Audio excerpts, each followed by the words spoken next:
some reprobates about somewhere, isn't there? I think there might be boring dealers as well. Oh, eh? Oh, right. You best get the wine out then.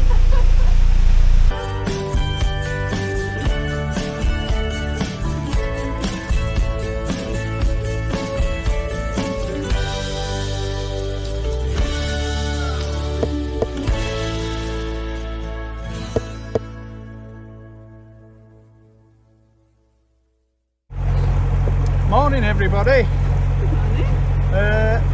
You might not be able to hear us, no microphones today, bit of a mad dash this morning. It's Monday now. The stoppage on the Middlewich is still there. Just put Carol in shot a bit. But we're trying to get about 1.5 miles closer to the junction really. We get some good news later today to say the lock has got to be repaired, it's open, so yeah. Fingers crossed. They are back on site this morning. Yeah, so we're just trying to get, we've had a couple of nights here, middle of nowhere. This takes us a bit further into Middlewich. Pulled a muscle in my chest, pulling the pin out, rushing. Oh, that's going to give me some grief all day. Yeah, so we're not making a great deal of mileage if I'm honest, but we do get ourselves nearer to the action as soon as they open the lock. I suspect it's going to be bedlam because there's a lot of boats up there, but I took a walk along earlier just to make sure that there was a place to moor, and I think we'll find somewhere to tick in. So fingers crossed.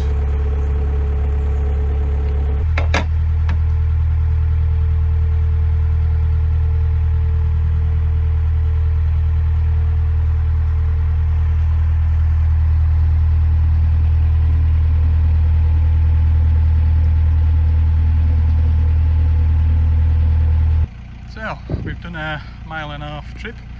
Carol's off with the rubbish, and this is where we've got ourselves tucked away in Middlewich, waiting now for the lock stoppage to open up. Interesting lane narrowboat sapphires behind us, and they were moored in front of us at Uplands Marina. Small world.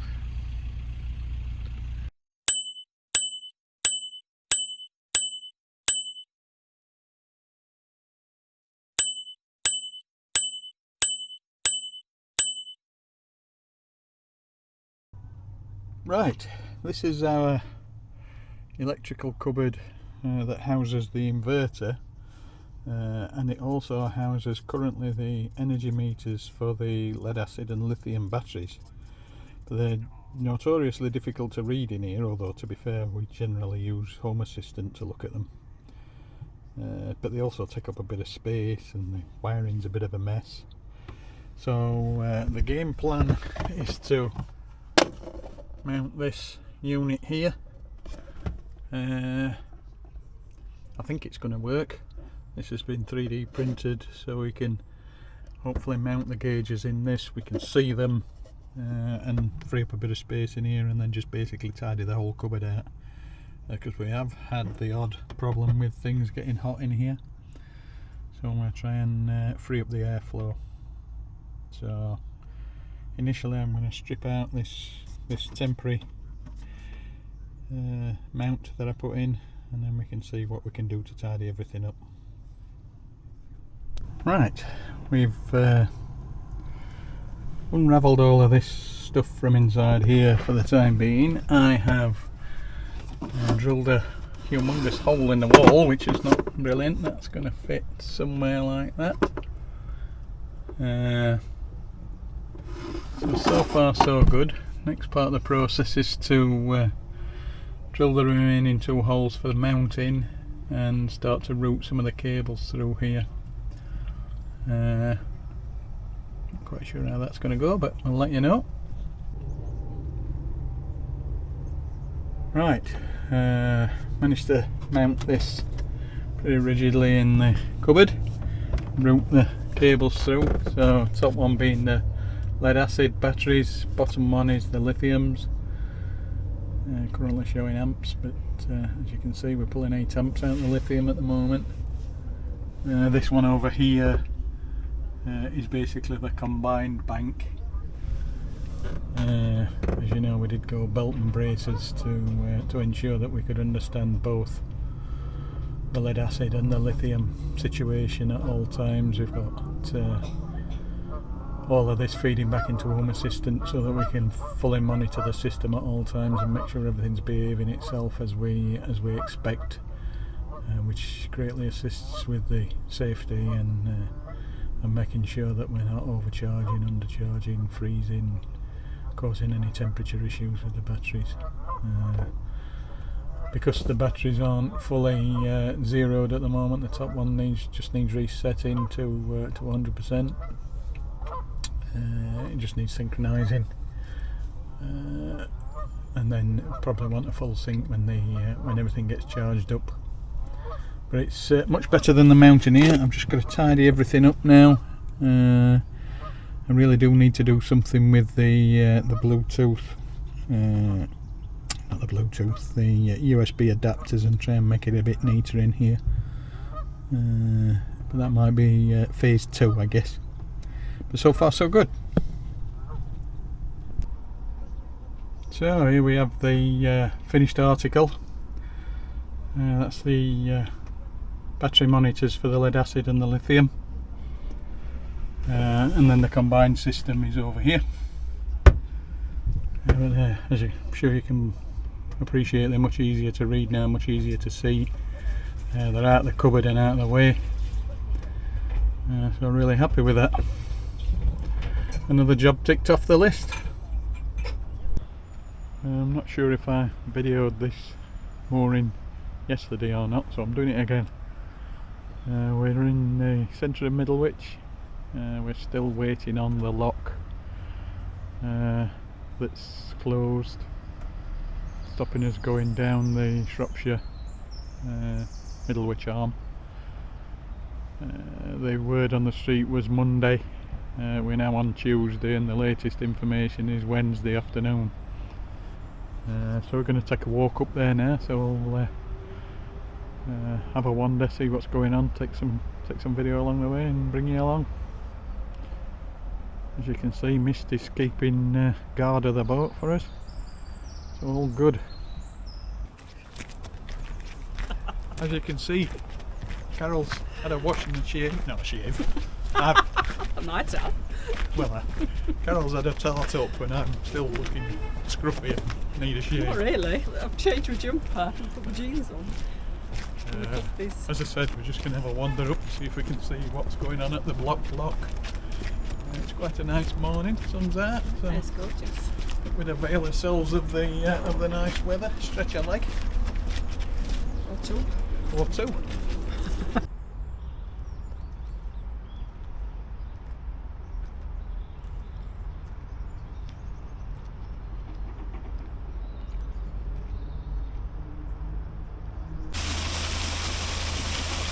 So these locks are narrow locks. We haven't done many of these. Carol's just closed the doors for this guy, and it's much easier to close the narrow locks than it is the big ones. So she liked that.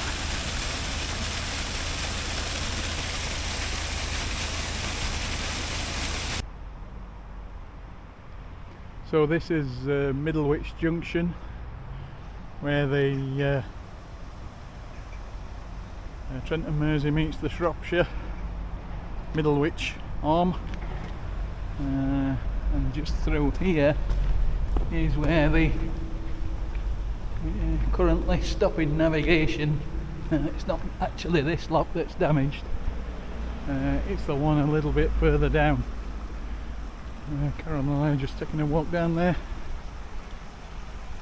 but this is where we need to come to head towards Wales.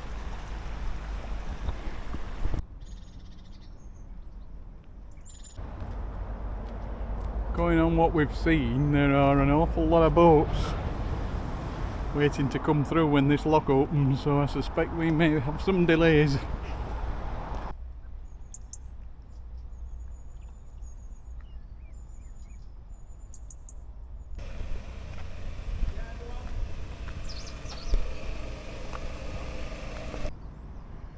So we're at the top of the lock that's broken now, and this is the queue of traffic to come the other way. So it's going to be a busy old few days getting all this lot through.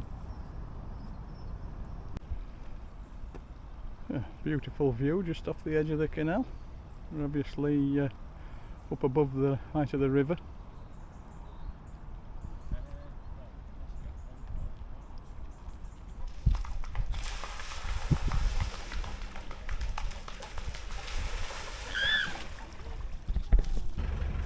So, apologies for not having caught you before we set off, but we just got the message that the lock's open. So we've made a dash to get to the first 3 locks that we've got to get to, or got to get through before we turn off at the junction. And we're boat number 2 in the queue at the moment, so the boat in front of us has just gone into the lock. And then there's 3 locks here, and the first lock on the Shropshire. We're hoping to get above those 4 locks today. I doubt that we'll get through the damaged lock because there's quite a queue of traffic behind it, but they've opened it and they have started to move traffic through it, so with a bit of luck we can at least get off onto the Shropshire arm, and then we can wait our turn in the queue down there. A couple of boats have already loomed up behind us, so I think everybody's got the message that it's action stations, and off we go. Can you hear me? Yeah. I'm just up at the top, and the boat won't move forward with this lady. They're just about to go out, but there's a boat waiting to come in. Only one, I think, though. Into this lock that we're waiting to enter. Oh, the top one. Is there enough room in the pounds to pass? Sorry, say again. Is there enough room in the pounds to pass? Yes. Okay, well if he's still coming from top, you might as well empty this and get me up to the next pound. Going to.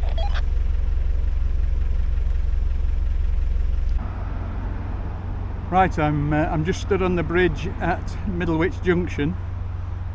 This is the queue of boats waiting behind me. Carol is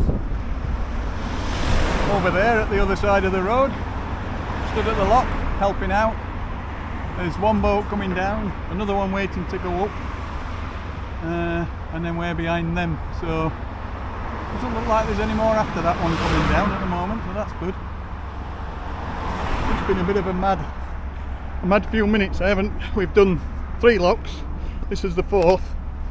Haven't really had a chance to film anything because well, it's been bonkers really.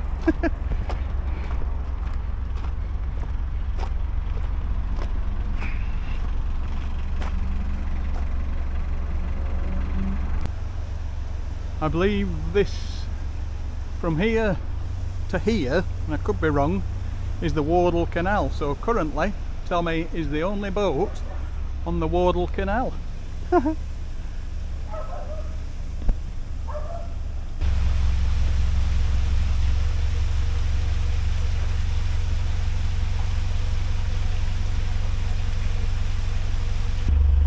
You on right channel?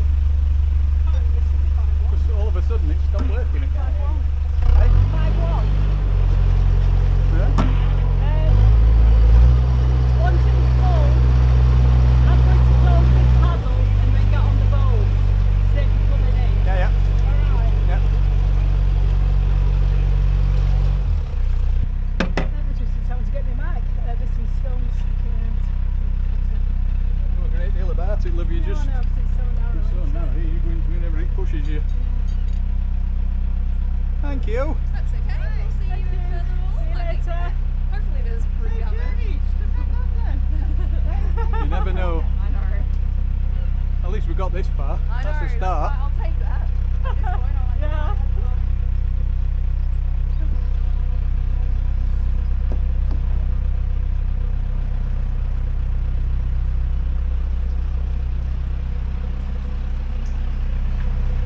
To walk up it and see what we're happening.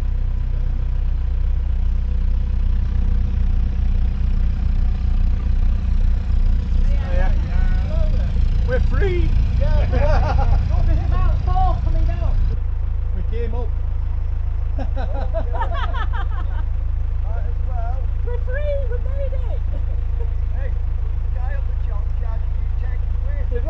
Do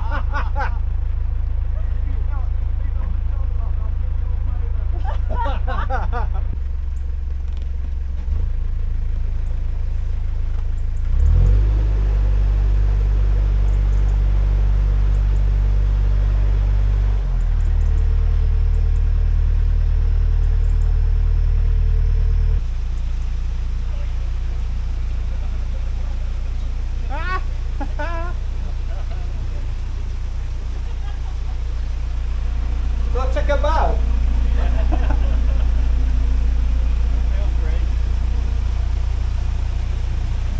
There's always some reprobates about somewhere, isn't there? Oh, eh? Oh, right. You best get the wine out then.